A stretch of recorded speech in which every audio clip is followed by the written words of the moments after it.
Anda masih bersama saya Sarah Ariyanti dalam spesial program Road to CNBC Indonesia Awards 2025 Best Bank and Financial Services, dan kini kami lanjutkan perbincangan kita bersama dengan Chief Executive Officer atau CEO Pling, Bapak Laksono. Pak Laksono, kita menyambung dari obrolan kita di segmen sebelumnya begitu. Tapi saya juga penasaran begitu ya.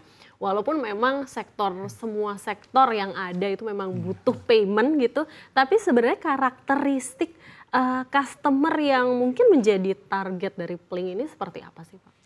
Sebenarnya ya terutama yang banyak transaksinya ya. Karena kan kalau misalnya satu UMKM sehari hanya 5 transaksi, nggak usah pakai, kami bisa diurutin oleh 5 transaksi ketahuan kan. Tapi begitu transaksi sehari ada 1.000, mana yang sudah bayar, mana yang belum, itu yang membutuhkan automation, itu yang membutuhkan digitalisasi. Jadi memang yang transaksinya tuh sehari itu bisa ribuan hingga jutaan lebih begitu ya? Intinya kalau sudah nggak bisa pakai manual gitu. Oke. Nah, kalau hingga saat ini bagaimana sih gambaran perkembangan mitra kerjasama yang mungkin Pling gandeng sejauh ini dan mungkin akan dijajaki gitu ke depannya?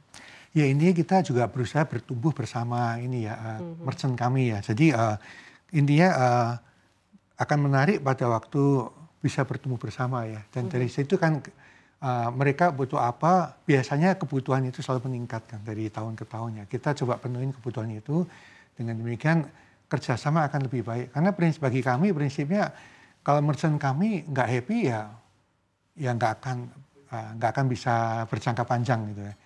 Nah, dalam waktu pendek lagi kami juga akan ada semacam celebration, ada juga merchant kami yang sudah berinteraksi dengan kami selama 10 tahun. Jadi kami juga bersyukur ya kita punya merchant yang akhirnya kita bisa jalan bersama begitu. Jadi intinya ke sana, ada yang bertumbuh dari kecil kemudian jadi besar. Ya, prinsipnya bagi kami semakin kerjasama semakin jangka panjang akan semakin baik karena artinya sama-sama menguntungkan. Gitu. Pak, selanjutnya apa sih mungkin rencana yang dimiliki oleh Pling untuk mengembangkan atau melakukan transformasi inovasi atau produk yang perseroan hadir untuk customer, dan apa saja sih sebenarnya feature-feature yang mungkin berpotensi nih untuk perseroan tambahkan ke depannya? Oke, jadi intinya pertama gini, kami dari Payment Gateway memang ada regulatornya ya, jadi Bank Indonesia. Nah, Bank Indonesia juga sudah menerbitkan yang namanya Blueprint Sistem Pembayaran Indonesia. Artinya dari situ kami bisa melihat peluang-peluang apa yang akan terjadi gitu kan, karena itu arah Bank Indonesia ke sana. Jadi contoh seperti KRIS itu akan dikembangkan berbagai feature yang baru kan. Yang sekarang kan misalnya KRIS itu hanya si KRIS-nya yang munculkan yang merchant. Nanti yang bisa juga KRIS-nya yang memunculkan dari kita pembeli. Nah, kemudian ada juga KRIS yang namanya KRIS tuntas. Jadi bisa tarik, bahkan kita bisa tarik tunai menggunakan KRIS atau setor atau transfer gitu. Jadi banyak sekali pengembangan ke depan yang bisa kita ikuti dari berdasarkan inisiatif dari Bank Indonesia.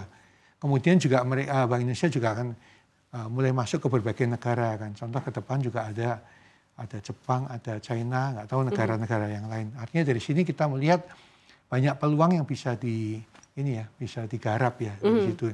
Karena kan sudah jelas arahnya kemana, tinggal kita mempersiapkan produk yang sesuai untuk menjangkau market tersebut. Nah, ini yang satu hal yang kami lihat, pertama arah dari regulator kan.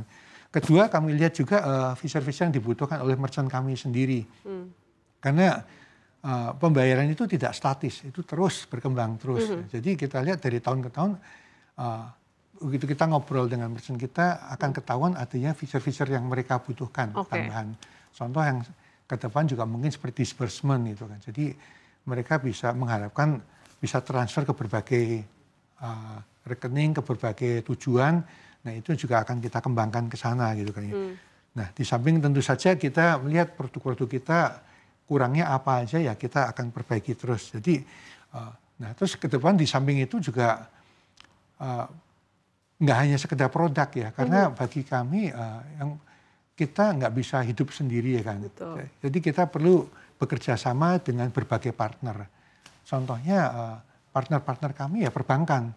Boleh dikata kalau ngomong sekarang ya, hampir semua bank besar itu sudah jadi partner kami. Gitu. Yes. Nah, kemudian kami juga berkembang ke merchant-merchant yang lain, baik itu merchant besar, merchant kecil, atau dari industri manapun, kami akan bekerja sama karena intinya kita nggak bisa bertumbuh sendiri ya. Jadi harus perlu dukungan dari berbagai pihak, perlu kerjasama dengan berbagai pihak. Jadi itu arahnya ke sana, Sarah. Jadi kita nggak sekedar mengembang. Kita lihat arahan dari Bank Indonesia, kita kembangkan produk kita sendiri, dan kita juga memanfaatkan jaringan partner kita untuk bekerja sama dengan mereka juga. Ya. Oke, jadi memang mengikuti blueprint yang ada oleh Bank Indonesia, karena memang banyak sekali yang masih bisa diekspor ya Pak ya. Dan ini juga kita lihat Kris ini bisa merambah ke negara-negara tetangga gitu ya, dan menjadi kesempatan juga untuk melebarkan sayap gitu ya Pak ya. Oke, Pak, selanjutnya ini pertanyaan terakhir saya. Meninjau perkembangan digitalisasi di dalam negeri nih Pak, bagaimana mungkin ekspektasi dari Pling terhadap volume transaksi yang ditangani di akhir 2025 saja, dan apa sih gambaran umumnya untuk tahun depan Pak? Oke, 2025 ini kan sekarang udah bulan November ya. Kalau kami lihat kita berakhir dengan growth kita double digit. Jadi puji Tuhan, syukur alhamdulillah ya kita berkembang ya cukup baik, dan hal ini juga tapi kita juga memang melihat memang transaksi digital secara makro juga meningkat pesat. Tadi kalau kita lihat dari transaksi kris bahkan triple digit, kemudian juga dari transaksi-transaksi yang lain juga memang tinggi. Jadi di Indonesia memang kalau kita lihat transaksi digital itu naik pesat, ya. Nah, kami juga melihat berdasarkan tren ini semakin banyak prospek yang datang ke kami. Di samping kami datang ke mereka, ada juga beberapa yang mulai datang ke kami. Jadi secara keseluruhan kami melihat bahwa memang 2025 ini cukup baik, dan ke depan saya percaya dengan kondisi makro yang semakin membaik. Kalau kita lihat kan ekspektasi dari Bapak Menteri Keuangan kita ini kan tahun depan lebih baik lagi gitu kan. Kami juga percaya bahwa tahun depan kita akan bisa lebih baik lagi gitu. Oke, ini semoga memang dengan meningkatnya transaksi digital di Indonesia ini membuat Pling ini semakin di depan. Amin. Dan saya doakan juga semoga rencana-rencana di tahun 2026 ini semua bisa terwujud. Terima kasih Pak Laksono atas perbincangan kita hari ini, sehat dan sukses selalu Pak. Terima kasih Sarah.